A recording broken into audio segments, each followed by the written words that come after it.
Jerman terkenal dengan senjata dan kendaraan anehnya. Gak cuma aneh, tapi juga dengan ukuran yang luar biasa.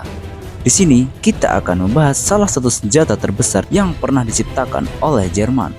Kali ini bukan hanya diciptakan, senjata ini juga sudah banyak memuntahkan peluru di front timur. Dan senjata itu adalah artileri Schuer Gustav. Artileri ini pertama kali dikembangkan pada tahun 1930-an. Komando Tinggi Angkatan Darat Jerman menugaskan perusahaan Krupp dari Essen untuk merancang sebuah meriam yang nantinya digunakan untuk menghancurkan benteng-benteng Maginot di Prancis. Perusahaan Krupp adalah perusahaan baja yang memproduksi artileri, baja, dan kendaraan-kendaraan berat untuk tentara Jerman. Serta mereka lah yang memproduksi komponen penting untuk kapal selam KRI Nanggala. Oke, kita kembali lagi ke artileri raksasa ini ya. Komando Tinggi Angkatan Darat Jerman ingin meriam yang memiliki daya hancur yang besar, namun bisa menembus lapisan beton setebal 7 meter atau dinding baja setebal 1 meter. Kayaknya meriam ini cocok dimakin ke arah bangunan dengan atap hijau. Meriam ini juga harus memiliki jangkauan lebih jauh dari meriam-meriam Prancis, agar senjata ini tidak bisa sentuh oleh meriam Prancis. Seorang insinyur dari pabrik Krupp memperkirakan bahwa senjata tersebut akan membutuhkan proyektil dengan kaliber 800 mm yang ditembakkan dari laras sepanjang 30 meter. Kebayangkan besarnya meriam ini, dan beratnya seperti yang sudah saya bilang tadi, dia perkirakan memiliki berat lebih dari 1000 ton. Berat ini dimaksudkan agar bisa menggerakkan meriam segede gaban itu juga harus didukung dengan 2 rel kereta api yang dipasang di sebelah kanan dan kiri meriam. Karena pada waktu itu yang kuat untuk menggerakkan meriam tersebut hanyalah kereta. Karena jika posisi meriam ini sudah terancam oleh musuh, maka meriam ini tinggal ditarik mundur menggunakan kereta. Dan kereta pasti memiliki kecepatan yang tinggi, karena roda baja lah yang bisa menahan dari berat Gustav tersebut. Dan akhirnya sampailah pada pertengahan tahun 1937 adalah awal pembuatan dari meriam Gustav.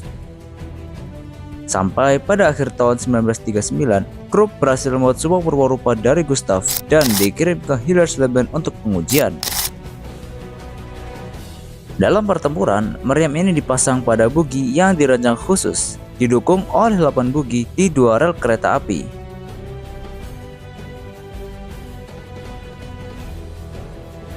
Nama Schuer Gustav berasal dari kata Schuer yang berarti sangat berat, merujuk pada ukuran meriam yang gak masuk akal besarnya, dan Gustav yang merupakan bentuk penghormatan terhadap direktur senior perusahaan Krupp, yaitu Gustav Krupp von Bohlen-Anhalt-Beck.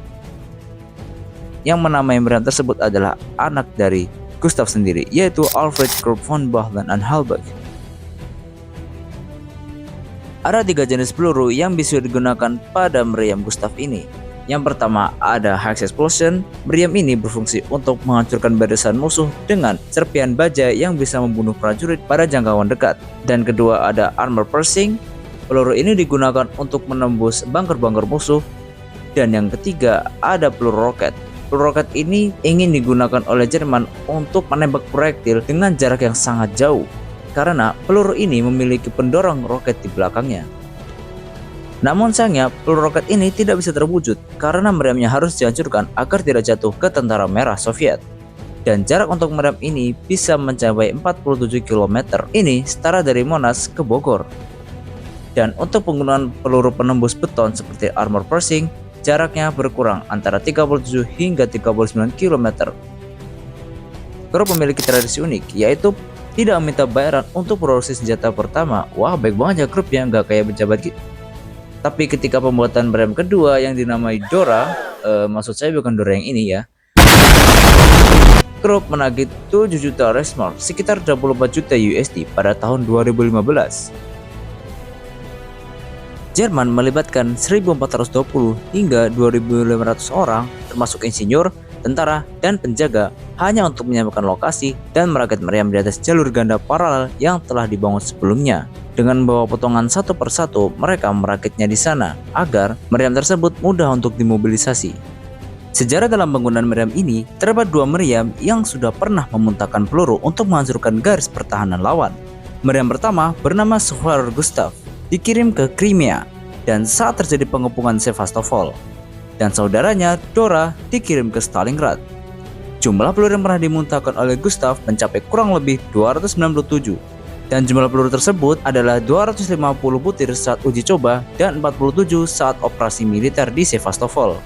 Dan Dora yang memuntahkan peluru mencapai kurang lebih 50 butir peluru saat pertempuran Stalingrad.